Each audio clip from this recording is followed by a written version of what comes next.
बोलो जयकारा बोल मेरे श्री गुरु महाराज की जय। सौभाग्यशाली गुरुमुखों, भक्ति की शिक्षा नम्रता, प्रेम व श्रद्धा के द्वारा उचित रूप से प्राप्त की जाती है और सत्पुरुषों की सेवा करते हुए मंजिल पर पहुंचा जा सकता है। साधना अवस्था में सद्गुरु के गुणगान गाने वह उनके द्वारा किए गए महान उपकारों का कृतज्ञ बने रहना सेवक के लिए अति आवश्यक है, क्योंकि यह सूक्ष्म मार्ग है। जरा सा भी मन में अहंकार आया कि सब किए कराए पर दक्षिणी पानी फिर जाता है। अतः जीवन भर अपने इष्ट देव सद्गुरु के उपकार मानते हुए श्रद्धा भाव से उनकी सेवा करता रहे। वह अपने आप को उनका ऋणी समझे, क्योंकि रूहानी मार्ग में पग पग पर जिज्ञासु को अपने सद्गुरु की कृपा का इच्छुक बना रहना पड़ता है, तभी वह सफलता प्राप्त कर सकता है। अतएव जितना नम्रता श्रद्धा भावना से जो सेवक सद्गुरु की निष्काम भाव से सेवा करेगा, उतना उतना उनकी कृपा दृष्टि का पात्र बनेगा और यहाँ तक कि फिर वे उस प्रेमी पर दयालुता करके उसे अपना रूप भी बना लेते हैं। इसी विषय पर यहाँ एक दृष्टांत दिया जा रहा है कि किस प्रकार एक गरीब व्यक्ति किसी धनी पुरुष की सेवा करके उसका उपकार मानता है। परिणाम स्वरूप वह धनी पुरुष उस निर्धन व्यक्ति की श्रद्धा पूरित भावना से प्रसन्न होकर उसे अपने सदस्य ही धनाढ्य कर देता है। पूरा सत्संग सुनिए। कोई एक निर्धन व्यक्ति किसी एक धनवान के घर पर्याप्त समय से निस्वार्थ भावना से सफाई करने आया करता था। यही उसका कार्य व्यवहार था। इसी प्रकार झाड़ू लगाते लगाते उसे वर्षों गुजर गए। इधर धनी पुरुष भी उसके सद्व्यवहार वह नम्रता से बहुत ही प्रसन्न था। एक दिन की बात है कि धनी के घर में उसका कोई मित्र आया हुआ था। तब घनी ने अपने मित्र से कहा, मित्र तुम इस व्यक्ति से पूछकर देखो तो सही कि इसका मेरे घर में नित्य प्रति झाड़ू लगाने से क्या प्रयोजन है। सो धनी के कहने पर मित्र ने झाड़ू लगाने वाले से पूछा। इस पर निर्धन ने उत्तर दिया, श्रीमान जी, धनी सेठ का घर है, कभी न कभी तो इस द्वार की धूल से मेरे किस्मत भी जाग पड़ेगी। द्वार धनी के पड़ी रहो, धक्का धनी का खाए, कब हुक धनी निभ जाए, ये जो दर जाड़े छाड़ी न जाए। मैं देखना चाहता हूँ कि संत सत्पुरुषों द्वारा फरमाई यह वाणी मेरे जीवन में कब और किस समय फलीभूत होगी। जब धनी ने अपने मित्र द्वारा निर्धन व्यक्ति के इन विचारों को सुना तो मन में अति प्रसन्न हुआ। कुछ समय बीतने पर धनी ने अवसर पाकर कूड़े में एक हीरा डाल दिया। वह हीरा सफाई करते समय जब उसे निर्धन व्यक्ति के हाथ लगा तो उसने अपने सौजन्यता वश वह हीरा उस धनी को वापस दे दिया। लेकिन धनी तो पहले से ही उसकी ईमानदारी वह सेवा से अति प्रसन्न था, अतः उससे हीरा वापस न लिया। यद्यपि झाड़ू देने वाले ने बहुत बार विवश किया, हीरा मिल जाने पर भी उस व्यक्ति ने धनी का द्वार न छोड़ा। फिरते उत्तर पूर्वतः उसके घर की सफाई करने आता रहा। कुछ समय बीतने पर पुनः एक दिन उसी मित्र द्वारा पूछवाया कि अब झाड़ू देने वाले के मन में कौन सी इच्छा शेष है। धनी के मित्र द्वारा पुनः पूछने पर उस व्यक्ति ने नम्रता वह श्रद्धा से कहा, श्रीमान, इच्छाएं तो मेरी सभी पूर्ण हो चुकी हैं, मात्र एक ही अमूल्य हीरे पाने से है। उसे पाकर मैं कुछ का कुछ बन गया हूँ।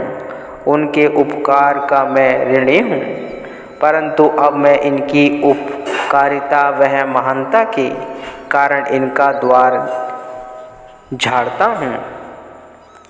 जिनके घर केवल झाड़ू लगाने से ही मैं माला माल हो गया हूँ, तो क्या अब मैं यह सेवा कार्य छोड़ दूँ? नहीं, ऐसा कभी नहीं हो सकता। दौलतमंद ने जब मित्र द्वारा दूसरी बार भी उसका श्रद्धा से पूर्ण संवाद सुना तो पहले से भी बढ़कर प्रसन्न हुआ और यहाँ तक कि उसे अपनी हितैषी जानकर अपने पास रख लिया तथा अब वह प्रत्येक कार्य करने से पूर्व उस व्यक्ति से अवश्य ही सलाह लेता। फलतः उस धनी सज्जन की संगति प्राप्त होने से वह झाड़ू देने वाला निर्धन व्यक्ति भी नगर में धन्य सेठ जैसा ही सुप्रसिद्ध नागरिक बन गया। यह दृष्टांत परमार्थ पथ पर चलने वालों के लिए बहुत ही शिक्षाप्रद है कि जिसको भी परमार्थ की अथवा प्रेम भक्ति की दौलत प्राप्त करनी हो तो वह मात्र समय के संत सद्गुरु की सेवा द्वारा ही प्राप्त कर सकता है। जब सद्गुरु सेवा के श्रद्धा भाव को देखकर उस पर प्रसन्न हो जाते हैं, तब उसे भक्ति रूपी रत्न देकर माला माल कर देते हैं और सेवक को चिंता रहित बना देते हैं। सच्चे सेवक भक्ति के अनूठे धन को पाकर वे अपने इष्ट देव का उपकार माना करते हैं और उनके चरणों के प्रति असीम श्रद्धा दिन प्रतिदिन बढ़ाते रहते हैं, कम नहीं करते और न ही उनका दामन छोड़ते हैं। पूर्ण आस्था के साथ नम्रता सहित सच्ची सेवा करते हुए उनके पावन छत्र छाया में जीवन व्यतीत करते हैं। ऐसे श्रद्धालु सेवकों का ही नाम इतिहास में अमर हुआ करता है। संसार के जितने भी काम हैं उन कार्यों को मनुष्य का मन सहर्ष कर लेता है, परंतु प्रभु का भजन करना इसके लिए अति कठिन है। जैसे पानी को नीचे ले जाने में तो किसी प्रकार की कठिनाई आड़े नहीं आती, यदि उसे ऊपर की ओर ले जाना हो तो कितना अधिक परिश्रम करना पड़ता है। ठीक यही अवस्था हमारे मन की भी है। सांसारिक कार्य जैसा राग रंग, किसी से मिलना जुलना, लेना देना, निंदा स्तुति करना आदि मन को रुचिकर प्रतीत होते हैं, परंतु भजन करने के समय तो मन आनाकानी करने लगता है तथा मालिक के भजन से भी जी चुराने के लिए यह सौ बहाने बनाता है, जैसे कि इस दृष्टांत में दर्शाया गया है। एक बार हमारे देवाधिदेव अग जग नायक त्रिकालदर्शी श्री श्री 108 श्री परमहंस दीनदयाल जी श्री प्रथम बादशाही जी महाराज जयपुर में किसी एक साधु की कुटिया में विराजमान थे। वह साधु एक मकान बनवा रहा था। कुछ एक मजदूर वहाँ काम किया करते थे। सायंकाल सभी श्रमिकों को मजदूरों को अपना अपना पारिश्रमिक भी मिल जाता था। एक दिन एक ब्राह्मण ने उस साधु के यहाँ सेवा करने के लिए विनय की। साधु ने उस ब्राह्मण को दैनिक मजदूरी नियत करके उसे एक आसन और माला सौंप दी। साथ में कहा कि तुम इस स्थान पर बैठ जाओ और केवल राम राम कहते रहो। साय समय मजदूरी लेकर अपने घर चले जाना। ईंट पत्थर गारा ढोने में तुम्हें कष्ट होगा। वह ब्राह्मण माला लेकर भजन में बैठ तो गया, परंतु थोड़ी ही देर में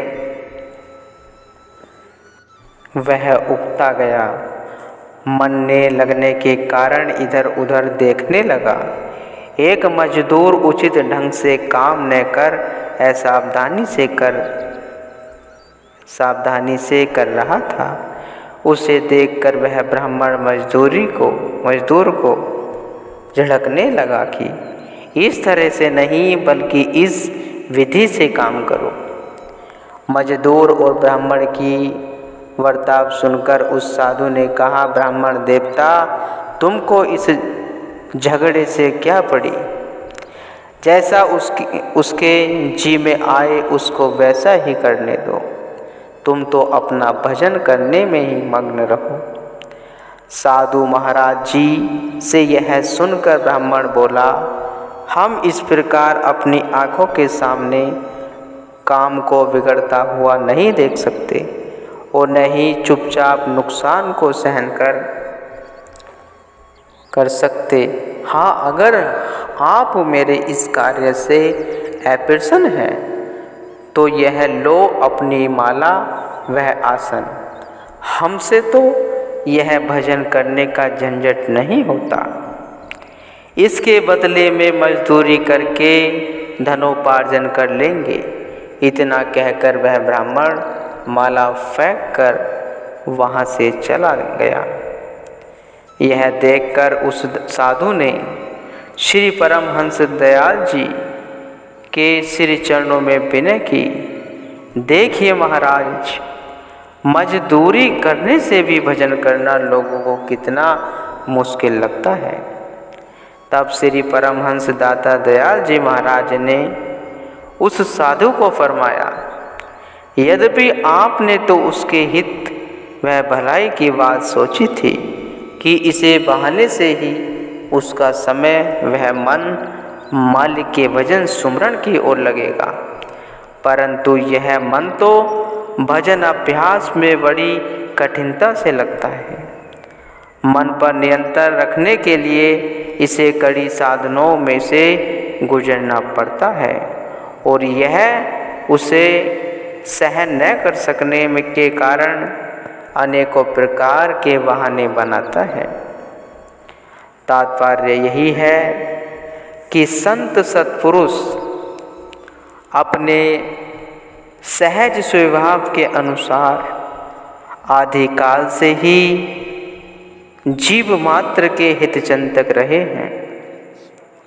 उनकी पावन श्री मौज व उनका प्रयत्न भी यही होता है कि यह जीव जो कि कई जन्मों से मन तथा काम क्रोध लोभ मोह अहंकार आदि शत्रुओं के बस होकर दिन रात अशांत वह दुखी बना हुआ है, उसे इनसे छूटने के लिए संत महापुरुष मन की साधना बताया करते हैं और नियम पूर्वक अभ्यास करवाया करते हैं।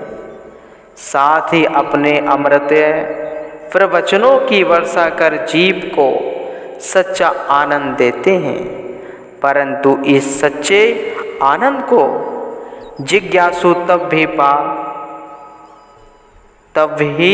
पा सकता है जबकि वह अपने सद्गुरु के वचन अनुसार मन पर नियंत्रण रखकर जीवन यापन करे।